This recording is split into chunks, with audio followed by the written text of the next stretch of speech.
on the topic adapting L&D to the AI era. And for the same panel discussion, I would like to take this opportunity to introduce our moderator, Mr. Ashutosh Saboo, AVP Growth and Marketing, edForce. He is a leading force behind one of India's fastest growing workforce upskilling accelerators. With over a decade of experience, Ashutosh has shaped impactful communication and marketing strategies that have not only elevated brand visibility but also helped bridge enterprises with powerful L&D solutions. He has hosted and curated several high-impact panels across the L&D landscape during conversations that matter, from Gen AI to hybrid learning to talent transformation. A storyteller at heart and a strategist by role, Ashutosh continues to create platforms like edTalks, bringing together global experts to inspire India's future-ready workforce. Let's all put our hands together and welcome our moderator, Mr. Ashutosh Saboo. On this note, I would also like to invite our panelists. Our first panelist, Mr. Tribhuvan Thakur, Director and Head Human Resources, Accion Labs. Let's all put our hands together and welcome Mr. Tribhuvan Thakur. Mr. Dinesh Ajwanl, VP Head Global OD Sagilty. Let's all welcome Mr. Dinesh, everybody. Mr. Majid Ali Khan, CHRO, CMS, IT Services. Let's all put our hands together for Mr. Majid Ali Khan. Mr. Siva Subramanian, Head Global Talent Transformation, Learning and Development, Agilisium Consulting. Let's all welcome Mr. Siva Subramanian. And last but not the least, Mr. Ameet Kumar, Corporate HR Head, Solara Active, Pharma Sciences. Let's all welcome Mr. Ameet Kumar, everyone, with a huge round of applause. I can see a little bit of drowsy faces, so can we please put our hands together and welcome our moderator and panelists. Thank you so much. Thank you. Good afternoon, everyone. I know it's that sacred hour, post-lunch, where learning meets digestion right now. And sometimes digestion would win, but not today. Because what we are about to discuss is not just lunch-proof, it is future-proof.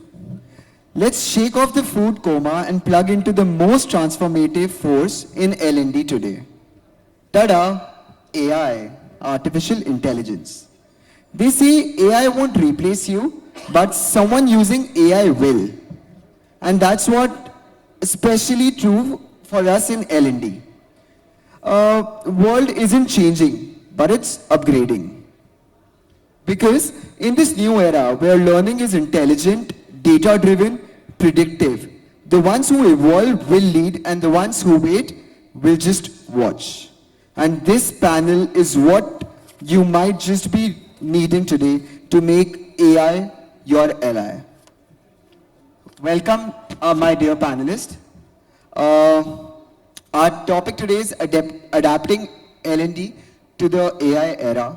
And you all, being from the L&D community, would love to be sharing your thoughts about the same, leaving us with the thought-provoking insights as well as new ideas you have recently come across, something you must have executed, something you would be sharing with us so that we can inculcate in our own learning development cycles and future-proofing our organizations.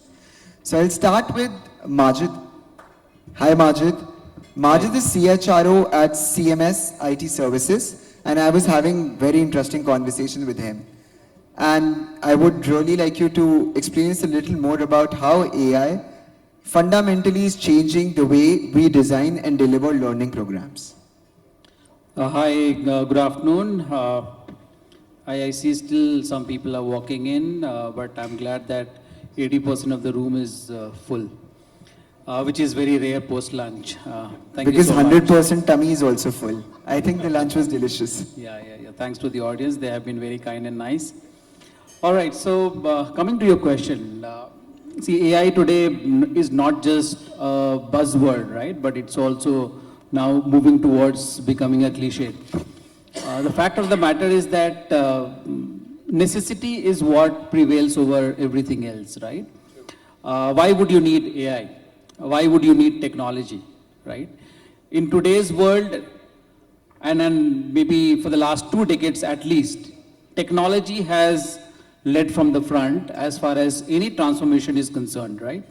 Learning is also supposed to be considered as transformation, right? And it's a journey which is a transformative journey, primarily from the point of view that it solves multiple problems and challenges, right? Through AI, what are you solving? You are solving content-related problems for the learners, right? Your content is curated, tailor-made, in line with the need of the learners. And that's where, since morning, we have been hearing about one size does not fit all, personalization, and several other things. All of those things become a part of the learning content, right? And that is one necessity. The other necessity is the pace. Today, nobody has got the patience to kind of wait for something to happen. People would definitely need instant outcomes, instant results, right? And L&D as a function is not going to be treated as an alien as far as speed or pace is concerned, right? So that's your second necessity. Now, any learning intervention is supposed to be managed, right? And that's where management comes into the picture, and that is why all of us as HR folks who come out of B schools primarily doing MBA or PGDM, we say that we manage things. We manage people, we manage actions, we manage business, right? So management of learning program and learning intervention is again very, very important, right? The intent behind the intervention becomes very important. And if your intent is clear and led by technology, where biasness is not there into the play, your management also becomes smoother and simpler.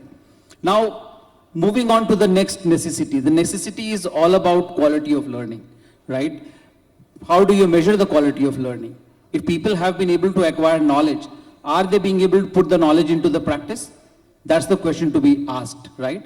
So what you are making the learners go through in terms of learning, whether or not that is giving you a tangible outcome from the business standpoint, right? And I don't really agree with the contest or debate around whether ROI can be calculated through learning intervention or not. The answer is yes, it can be and it has to be. It is very, very important for everybody to understand that we all become a part of business house. Any organization who is today in the industry is there for business, and that's the crux. So you cannot really have any function which is just there as a furniture, as a showpiece for the sake of being there. It is very, very important that any learning intervention brings you the right kind of ROI. If at all you have people in the organization looking at your org structure, right? You might want to have different bands, different levels, different grades, and then you will have to have your competencies defined in line with those bands and levels, in line with the experience that people carry. You will have to ensure that you clearly create career lattices for people, for them to move to the next level where the cost, in terms of the cost of the talent, is not in line with what market is offering. And that's where the building part comes into the picture. So that's another necessity, right? Totally. Many a times we talk about the war, which is there and it is real as far as talent is concerned. I'll give you a classic example, data science for that matter, right? Data science has been the talk of the town for the last 1 decade at least, right? In data science, every day you have new interventions coming in from the learning standpoint because of new inventions which are happening. Inventions again which are backed by technology, right? It is very important for everybody to kind of understand that today what will lead to success is engineering mindset. The mindset which talks about creating something from the scratch. It's not just about a second-hand information coming from one place and then being passed on to the people at some other place, right? And that is what we keep, witnessing in some of these talks that we become a part of, right? So the fact of the matter is that those data science skills or requirements will get revamped. Somebody who was yesterday a pure play BI developer, will that person survive today? The answer is no. Because many a times the projects that you get in the field of data science, right, will be a time-bound project. If at all you are not adding more skills, right, let's say Informatica, Teradata, right, these are all the talks of the past. Today Python is also not relevant anymore. On top of Python, you will have to add Snowflake, Scala, and several other technologies, right? how do you make your workforce become more and more beneficial for the organization is what becomes the need of the hour, right? And that is where learning intervention brings the right kind of ROI. Because if you are hiring somebody from the market with all these combinations, the cost of one resource will be 50 lakh rupees. But if you are getting somebody from the campus, training that person under the boot camp for 6 months, making that person go through several projects for the next 2 years, by the time the person is done with 2.5 years of career experience, including training, that person can definitely acquire new skills and new competencies and can move into other projects which will require some of these combinations. Against 50 lakhs, you might be able to manage things with 10 lakh rupees. And that is how you go back to your management and say that this is what I've done in terms of cost saving. Please understand, if you are not growing, you are actually degrowing. And that is what each and every organization will have to consider. I can obviously talk a lot more about it. I will definitely cover up during the next set of questions. So thank you so much. That was great, Majid. Again, coming back to where we started from, if AI will replace you, no, but someone using AI will replace you the same way. Moving ahead, Dinesh, I have a question for you. For all of us sitting in this room, what new skills should L&D professional develop to stay relevant in the AI-driven learning environment? Sure.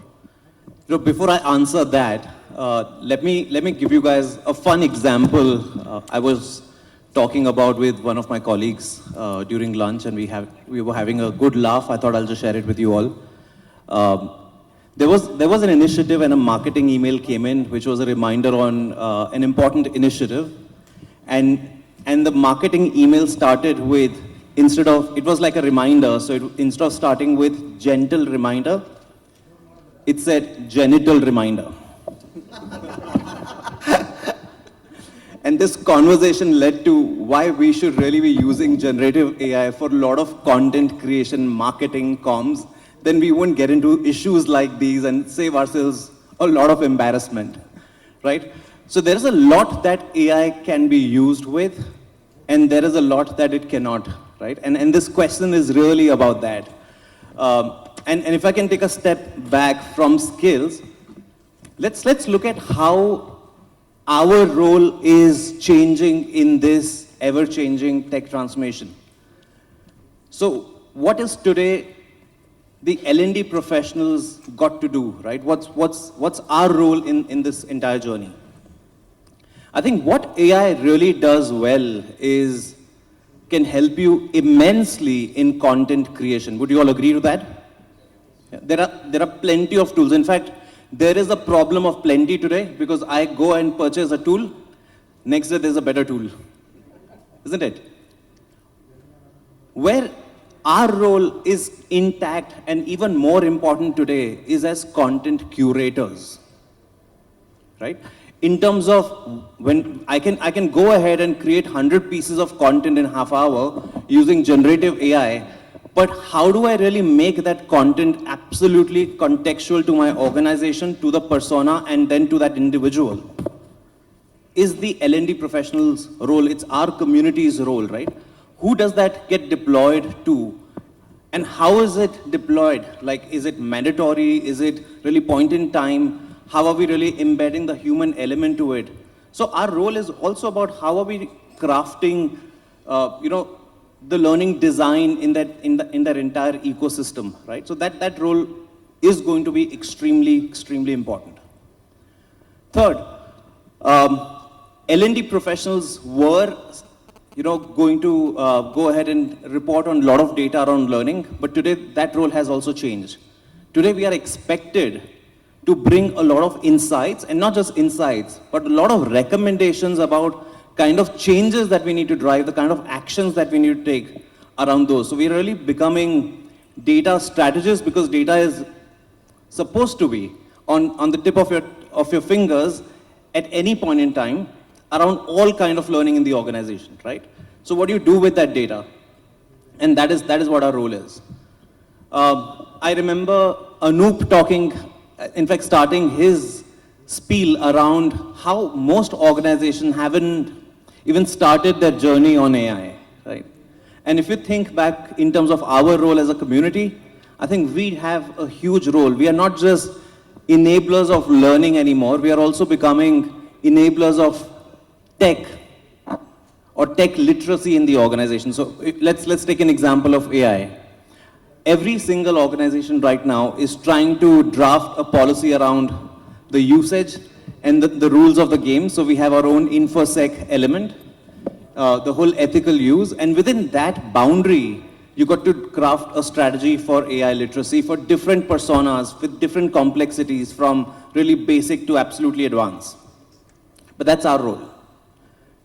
Our role is also to ensure that we bring in that human element to the AI, right? We are owners of that. So if you, and I've got multiple experiences where I have depended on a lot of digital transformation and that has failed completely because we didn't really think about the human element, like really launched an e-learning program for every single person in the organization. The whole catalog was given and we didn't have an uptake. The moment you create something for a smaller group, certain persona with a purpose, and an element of human is important, which means you release it and then you have an assimilation call with them and then you talk about, so what was the learning and how did you really go back and apply and bring out those stories. So wherever you have coaching, wherever you need more empathy in that skill, or you need more assimilation of learning, you got to really hold that human element, right? And that's something what our role is. And I don't know if that makes sense, but if anyone else would like to add. Would anyone? I think for new skills, should L&D professionals develop to stay relevant in the AI-driven world? I think you almost did answer it all. But you did strike a question that what ethical considerations should be on the top of the mind when integrating AI-driven learning into the corporate ecosystem, which I think Ameet would be able to answer very well. So I think it's an interesting thing because what happens is we are dealing in the data world, right? Like I think one of the panel members saying we are dealing with problems of plenty, right? In this Google world and the data information world, there are too much of data available. So let's understand what is the risk that we are dealing with, first of all, when we implement AI, because the entire ethical practices is all based on what are the risks we are trying to mitigate. So to my understanding, I think first thing will be creating an awareness both to the L&D professional as well as the participant who are taking these courses, which is AI enabled. Because one, there are too many data which is there in the LMS system, and what happens is all these data which is in the form of neurons gets combined. So you can't really segregate the personal data or the learning data. So you get to share the entire set of data. So people need to first understand how to use AI properly and how does this entire AI function for their personalized learning that they do. So that is very, very important. Education to both L&D professional as well as the employees who are taking up these AI-based courses. I think second thing which is important is the regular communication. When I say communication, I'm also talking about creating a culture of transparency around the entire learning intervention. When we are dealing with all set of individuals, again, I'm not categorizing into different generations of workforce, but when you are dealing with them, they need to understand what kind of courses can they take up and what kind of courses will help them for their set of roles or for their set of careers. While all of us are independent today to go for a personalized learning, do whatever you want to do and whatever course you want to do, let's also understand what's relevant to us. So creating an information and communication around what's relevant, is very, very important. Because see, let's say if I am at a particular role and I am looking at, let's say for some other role, the moment as an L&D professional, you regulate, customize it, that, basis the choices of the role or the basics, the unique job role that you are tangled with, only these set of courses will come as a permutation combination. That may not work. So when you create as an open environment for personalized learning, how do you control it? That's the second risk that you address. I think the third piece which probably I would emphasize upon in the ethical practices, taking a consent from each and every employee. That the data that is getting sitting in the LMS, can be shared. So is it okay if it can be shared? So taking an informed consent from the employees is extremely important. But more importantly, I would emphasize to have your data security policy and the information security governance policy need to cover the AI implementation. Because like I think you mentioned that when you do the system transformation, when you do the digitization, when you do the process configuration, what kind of data go and sit there is extremely important to keep in mind. And if you, during your HRMS implementation or any kind of solution implementation, if you don't have your IT team partnering with you, then you are sitting with a big data breach risk. And that's really important to get covered as part of the governance. I think that's the 4 point I would say that's very relevant and required as far as ethical practices in AI implementation is concerned. That was really helpful. I think these ethical practices are certainly something which should be taken into consideration before implementing any plans like that. Which does bring me to one more question.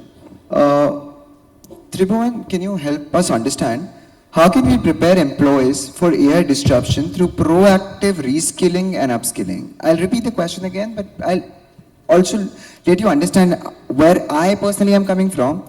So we at edForce are upskilling a lot of companies. Everyone has new ideas. We try to implement them ideas, but at times, giving those ideas which are actually most effective out of all the approaches each and every company is applying for their upskilling, we would really look forward to, how can we actually prepare each and every one, just, a little part extra, how this AI can help in reskilling and upskilling.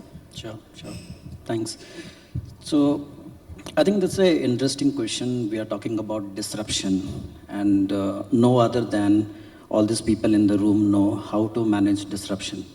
Now, in the context of managing disruption in an AI and how it can be utilized for upskilling and reskilling, couple of thoughts which comes to my mind. Can we look at skill-based approach? And what it means is adoption of a skill-based taxonomy which has to be dynamic in nature, which can be created based on the current and future needs. That's the point number one. Point number two, can we have skill adjacent mapping? What it means is, can AI suggest upskilling and reskilling learning paths based on the current capability of an employee? Third point would be, can we look at building the future-looking skills roadmap? It would also mean that you identify all those skills which are getting disrupted in AI, use AI for assessments, understand the gap analysis, and then the fourth point would be have a cohort-based approach interventions. So not all size fits all, we all know it, right? But in the context of AI, we need to look at like the roles which are at risk. Can we reskill them parallelly and see to them that the transition happened to the most closest adjacent roles or the department, right? People who are already playing a role of an AI integrator, can they have, advanced level of AI training? And maybe the same thing applies for even the tech folks. For a leadership level, can we look at a very strategic level of AI interventions so that all levels are made ready parallelly? Fifth point could be, can we imbibe, all processes internally as a part of, and have AI as a part of internal processes. And this will bring, readiness as we go along. The next point could be, how do we design the program keeping human or bring a human-centered approach, which can be a blend of both behavioral and learning, so that both goes hand in hand. And I think the most important part is, are we encouraging, the continuous learning? Our organization sponsoring learnings in this era to ensure that your people are going on par and being on par with the industry trends. And the last point what comes to my mind is, most of the time, as HR professionals, as L&D professionals, we look at participation. Can we look beyond participation and look at more how an impact can be created in this entire ecosystem and the process? Really nice. Which Tribhuvan, this gets me to a new question. You said using AI for assessments, right? To this, I was discussing something with Siva. Once we start using AI for assessments, how would we able to measure the effectiveness of AI-driven learning as compared to traditional methods? Because now the AI-driven methodology for assessments is being taken. Who's measuring how effective is AI over traditional method? If that is the job of AI only, then what is happening? Okay, so before I answer that question, I think I'm going to pitch for a few of the partners who put the stall outside there. Right? So my answer is going to be somewhere related to that. Before even I answer that question, I represent an industry where a major AI disruption is currently happening. I work for the learning industry. At the same time, I also support the life sciences industry as an organization. Two industries that are disrupted with the AI today. And also I happen to be in a place where, like what the IPL is calling, I am also between the Gen old and the Gen bold, right? The Gen old says, no, LNDians can never be replaced, right? We need that human intervention. You call it 70-20-10 or you call it anything, you need a facilitator to talk to people. AI can never run this panel, right? AI can never be the mod. It can ask me questions, but it cannot do the job that you and I are doing. Hello, I'm ChatGPT. So, but the Gen bold version of me says, yeah, while the traditional approach is right, can you make use of the power of AI to reduce some of the non-value added tasks, if possible? If not, can you make it your assistant that can help you? Right now, talking of the effectiveness piece, I think in the previous panel also that question came up saying, hey, how do we measure the effectiveness? Right? One quick question to the audience, right? This is one question in the last 1.5 years, it's been disrupting everywhere. AI, L&D, AI and L&D. Question to you is, thanks to the previous moderator, he gave me a hint that 90% of the people here are L&D folks. How many of you here use the power of AI in your day-to-day work as a learning professional? Quick show of hands. The answer is here, right? The proportion is very, very high. Now that brings me to the next question. Let's see how many hands goes up now. Now you're using AI. How comfortable and how good do you feel to put AI as part of your work? Let's see how many hands are going up. That's where the adoption is, right? So most of us either are forced to bring in the factor of AI, saying, if I miss the bus, what would happen? Or some of us are continuing to explore, where can I bring in the factors of AI to work? But straight answer from me, in terms of measuring effectiveness, I think it depends on what are you trying to measure. Are you trying to measure the completion rate, or are you trying to measure the impact? I wouldn't call it ROI, I would call it the RTI. It's the real-time impact. That's what it matters, right? Am I measuring the impact? Or am I looking at an Excel sheet that says 320 people completed the course with 98% completion or the score? That's not what you're trying to look at. This is exactly where I think AI can help us. Bringing in real, tangible measures that we can put to place. Maybe, if time permits, if I can narrate a story of one of the implementations that we did, right? Most companies would be in a situation where you are supposed to train people when they appear for the client interviews, or you prep them up for a sales call and things. Or maybe, let's say, every company, every L&Dian would have run a program on presentation skills. Now that has become a given topic everywhere. Communication, presentation skills is there everywhere. Now how do I measure the impact? Is it like, can I go back and look at a 30,000 member organization, make everybody stand and deliver 2 minutes presentation, score them on a 10 scale rubric and say, wow, you've done a great job. Bring in an AI here. This is exactly what we did, right? When the LinkedIn team was talking this morning, we created something, a tool. We said, we will run the typical classroom program on presentation skills. We'll tell you how to do that. But we will allow you to use the AI tool. Go back, present it to the AI tool, Now let that evaluate, give you that feedback, or maybe an unbiased feedback. It's too early for me to say if it's a biased or an unbiased feedback, but what I assume is the tool gives you an unbiased feedback. Now, I continue to do that multiple times. It tells me where am I doing, what am I doing, how are my emotions when I'm presenting. And if you ask me the effectiveness of it, earlier we had about like 40% of people cracking the client interviews. I would probably say we are almost at 90% because we have trained the model that way, that you go sit in front of the client, you talk, and it's done. So effectiveness can be measured provided you put the right AI to do your job. I think Ameet has something to add. I'll just add one comment to it.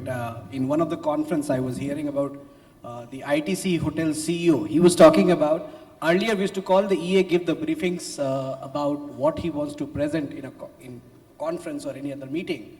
And then C will prepare a presentation, C will come, there will be 2 or 3, 4 iterations that he will go through, and then this takes about not less than 1.5 hours of his time. Now with the AI tool, he puts in terms of what is he looking at, what kind of content he expects, and within 5 minutes, his 7 slide, 8 slides is done. So he says, when you talk about ROI, from a 1.5, 90-minute job to a 5-minute job, my 85-minute is a cost that I would probably look at. I do understand I that think, completely, but then also, sorry, Dinesh mentioned the very starting only that we also need to understand that 5-minute presentation has been aggregated, which was taking 1.5 hours. I understand a lot of things are automated there. But then again, gentle reminder and genital reminders are there inside that. So going inside, checking, that are people actually spending that extra time? Or it has just become copy-paste because that's what all of your organizations might be even understanding, that the mistakes are happening even more, even the basic mistakes, because people are actually relying now already so much that they are not even going inside. You see an intern in the office is writing like one huge page emailer with 10 basic mistakes because we started relying too much. So which brings me to next question. What other challenges like these, Siva and Ameet, if you both can answer. Oh, sorry, but you had something to add before. No, go ahead. Yeah. So if you both can tell us, just like these basic challenges, what other challenges are organizations facing in adopting L&D, and how can they overcome that? Like one example I gave to you right now. Certainly there might be many more. How do you guys think that companies can overcome these challenges? I think first thing, probably I'll ask the audience, tell me how many of your management folks understand the AI and the implementation of AI in the processes? See, that's the answer. So today, while we are talking about AI, I think Siva mentioned that last 1.5 years is all about AI and AI in L&D. But go back to your management room where the budgets are getting decided, where the strategies are getting discussed. They don't even know about how AI can actually, create an efficient processes. And that's the biggest disruption, or that's the biggest challenge we have. And then whose job is it to make them aware? The learning development, I think. See, while you can blame the L&D, but at the same time, I think all of us are responsible for ourselves. So if I have to deal with a cutting edge set of people, I need to uprise and run as per their speed. I can't say that somebody didn't come and tell me, okay, I need to deal with Gen Alpha, so I need to learn how to behave with Gen Alpha. It is if I have people reporting to me from a Gen Alpha, then I need to know how the Gen Alpha behaves and then accordingly learn. So I am responsible, nobody else. Or maybe adding one layer to this. Almost everyone inside this room, I'm taking a safe assumption, everybody uses, or on their phone they would have installed ChatGPT. Yeah. Who told them? Did somebody go and push them to install it? The need was created naturally and they adapted to it. So that's how the pitch has to be done to any of the organizations. So one disadvantage that I see is probably with larger organization is the trust factor in terms of bringing in AI. In terms of the previous question was around the governance and things. So I think we are yet to trust what will it do if I give my data to it. What will it do if it is building the content? What will it do if I bring in there? What will happen to me when I deliver the program? So that is what I see as a barrier for bringing in AI as But part how of do our you work. overcome that?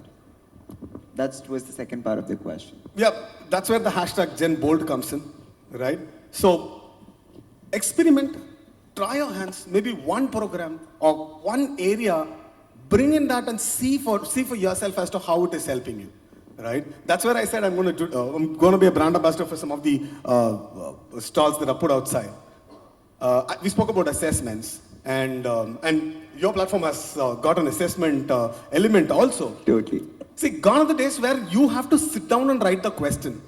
Or after 1 year, everybody knows what question is going to come because you've been asking the same question in every assessment. Use the power here and generate different assessments. And you don't sit down and evaluate all those answers. Without demeaning the factor of running an assessment, use the power there. Get the work done. You better sit down and see who's going to be a right fit there instead of running the assessment, evaluating the assessments, especially these coding assessments that people are running in. Don't sit down and read the entire code. People are anyways going to do a Control-C, Control-V, right? So use it, experiment it, see the benefit for yourself, and take it further from there on, right? Or maybe everywhere people look for customization, right? So you order for a gift, you look for a customization. Imagine if you are allowed to customize everything that you have around you, maybe your mobile phone, maybe your shirt, would you not feel comfortable? Is there anybody who says, I don't like customization here? What if you bring in the power of AI? And what if your LMS becomes like your Netflix? Personalized content coming in. I think there was on the previous panel also that question was coming in, saying, is personalized content, hyper-personalization possible? To an extent, yes, it is. Why should you go back and always say, I have 10 programs, you take it? Why can't it be the reverse? Why can't people try and understand what do they have to learn and then run with it? That is, again, I think... Ashutosh, I have something to add. Yeah. And I had a lot of thoughts, couldn't stay away from this. I think, I remember in the first panel, Manpreet talked about narratives. That's also a big challenge because we do get played on by narratives. We are made to see AI like living with your mother-in-law. She's there 24/7, constantly looking at you, constantly judging you, and seems to know everything, right? But in reality, you're actually getting an intern 24/7 who also needs your support, who also needs to know what your organizational context is, right? And a lot of information before it can really help you, right? That's one. And with that, when we really think about our role as a community, do we really think about creating a learning ecosystem with tech and AI at the core? Or do we really build learning experiences with that as a core? I think it depends on what side of the narrative you're on. Subconsciously a lot of times, right? Not really consciously. Second thing, at least in my organization, I've seen that, we are risk averse. So we have an InfoSec policy where only a few tools are allowed and the rest are not, and a lot of things, because we are in the space of US healthcare. And our clients are very, very risk averse as well, because there is personal health information which is floating in the organization, right? So you don't really want to play with that. Now, there are limitations like that. And with those limitations also, when we look at the subscriptions or the kind of subscriptions we have, there are 200 plus tools people have really gone ahead and subscribed to. So I think this is also an appeal to a lot of partners here. So when we really think about AI, how can we move into a state where we are able to have more integrated solutions versus maintaining thousands of tools in one single organization, because that becomes extremely challenging. I do understand that, which brings me to a question. You just told something, we need to consider AI maybe as our own intern, but while having an intern, it comes with the responsibility of training the intern, because someone is actually giving you that time and trusting himself in your hands, because that person trusts that you will help him develop to that level. Which brings me to my question. I hope everyone in the room will raise their hands when I ask how many of you are using ChatGPT. Hands up. Great. How many of you, hands up, keep your hands up. How many of you actually take that effort, be honest, of finding mistakes in what ChatGPT has given to you and rectifying it yourself? Okay, now tell me how many of you actually go back to your own ChatGPT, because that model is your own personalized intern, and tell it you made a mistake here. This is a better answer. Don't do this mistake again. Has anyone tried that? See, which just proves his point. We also need to train that model. Yeah? So somewhere that's also a responsibility to make AI smarter. Yeah. Would you like to add something, Majid? You were trying to say in between, I think. Yeah, We heard very less from you. And Correct. See, I think we have been talking about personalization, experimentation, right? It is very important for not just the L&D folks, right? But anybody who is into managing stuffs, whether you're managing business, whether you're managing actions, whether you're managing people. What is very important is that you need to carry that approach where you are comfortable to disrupt, right? So definitely dare to disrupt. And when you are doing that, ensure that your steps are in line with your business needs and requirements, right? And that is where relevancy becomes very, very important, right? It is all about ensuring that your expectations meet the reality. Because if you are training an applications guy on cloud and data engineering, which is more towards the IT infra piece, it is not relevant.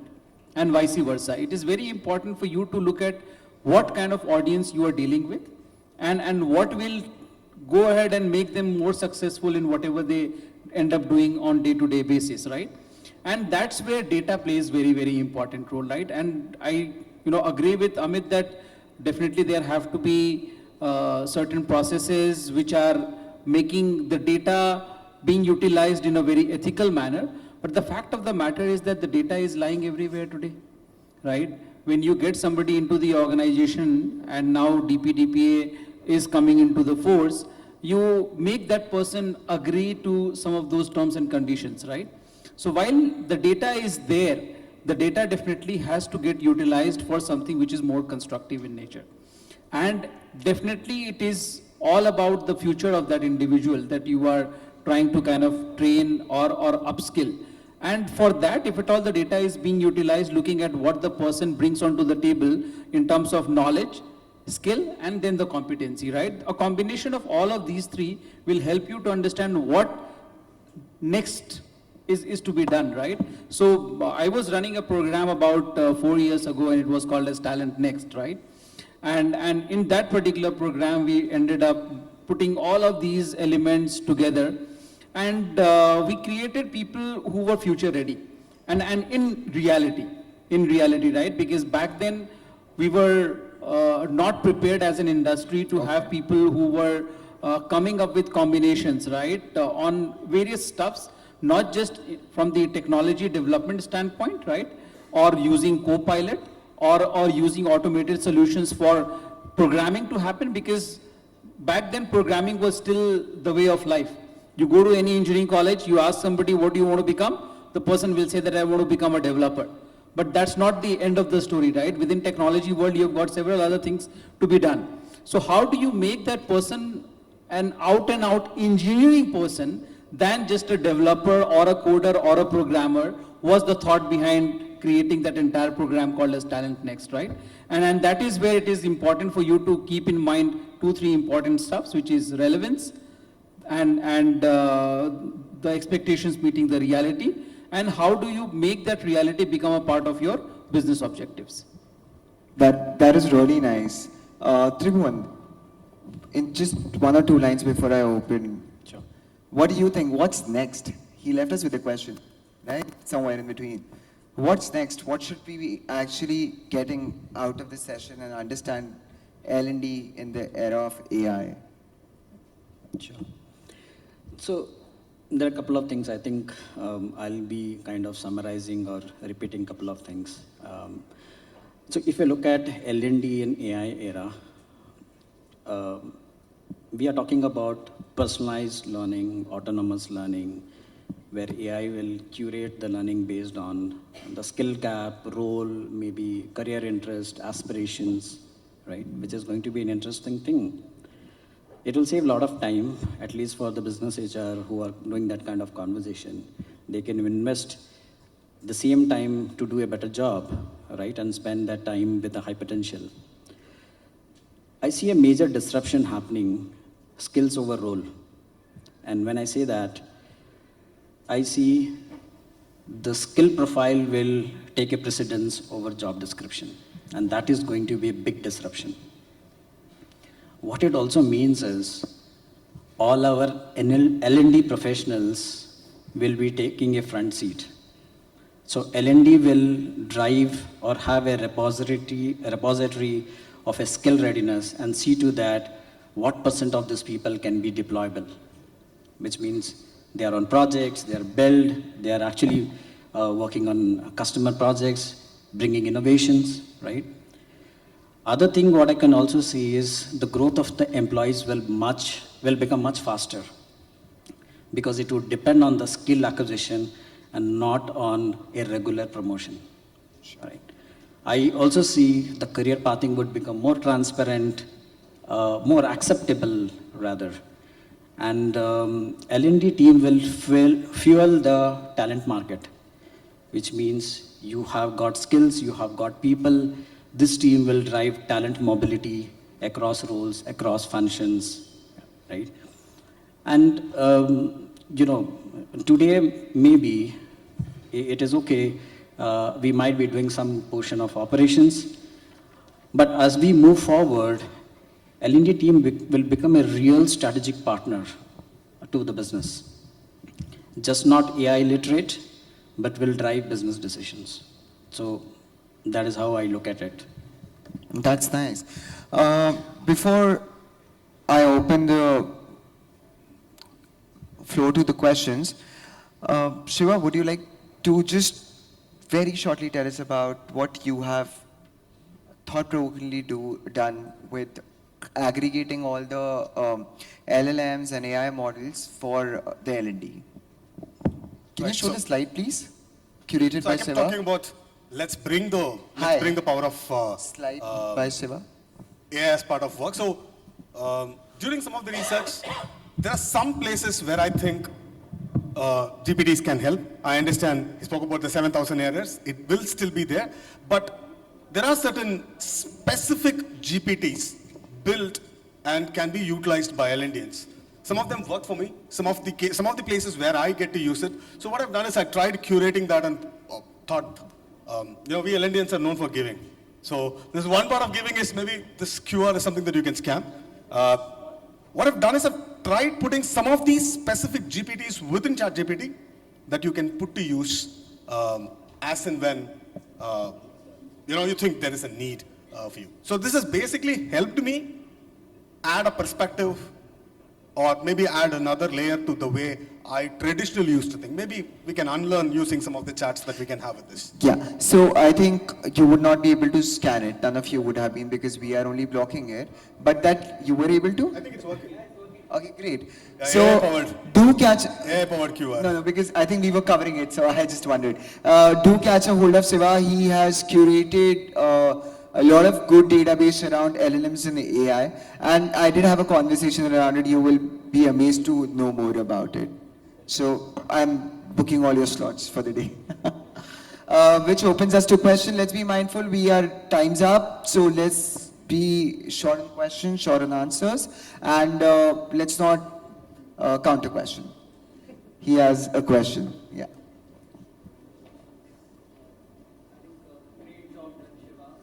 Thank you.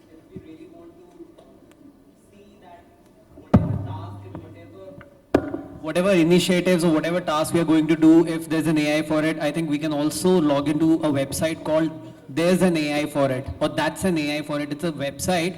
It has 9,000 plus AI tools, and it can really help from all sorts of possibilities are there with that tool. So, I would just like to add to what Ameet mentioned. I'm so sorry. I'm really That's sorry. a question. That's a question. Just Yeah, hear me let's out stick to first. questions because there are, yeah. So my question is that it's not just the job of L&D leaders. I think it should come top to bottom approach that, okay, if you are leading an organization, it's your responsibility that all your partners and all your colleagues and team members are trained well.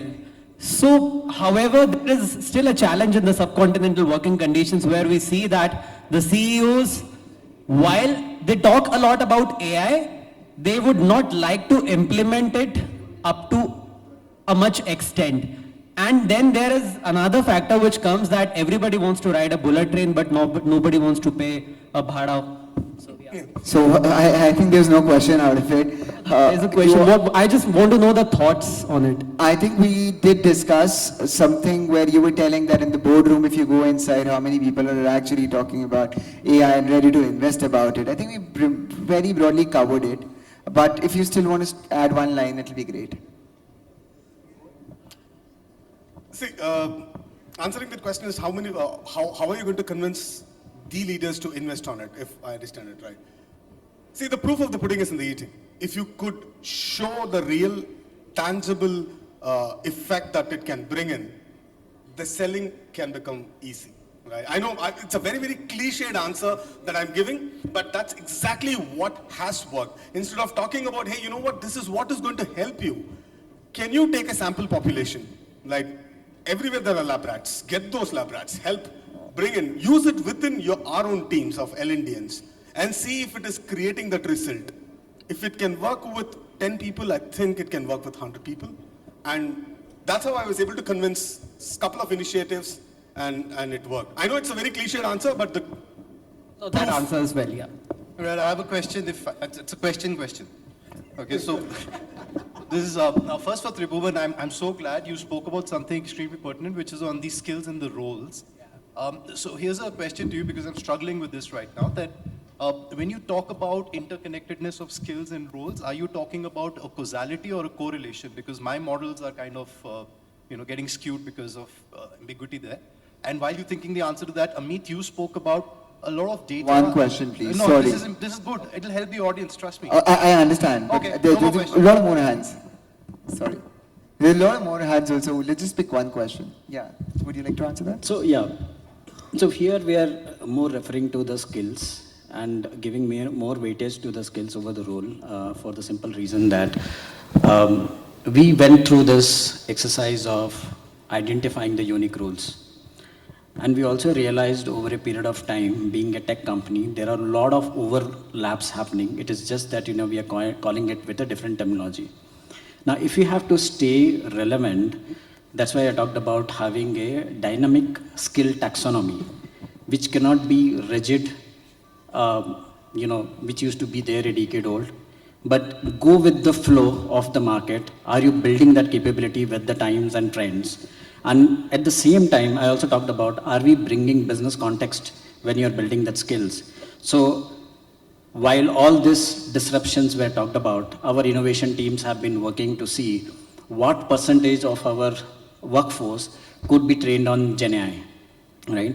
So if we should have not thought through, our CTO organization would have not thought through that in coming days, Gen AI would become core to every work, right? We wouldn't have trained at least 30% of our population. So that is where I was referring to the skill and skill taxonomy, which has to be dynamic and driven by the market. Ashutosh, if I can just add just one liner to that. I'm not sure if this would directly answer it. There are two exercises that we did. One is we created career architecture, more from a role perspective. We also built something called as a learning architecture. Earlier it was a subset of the career architecture, but what we did was this became the typical skill-based architecture directly mapped into the career architecture. That's where we were able to get the answers. Does that answer? It's all right. It's okay.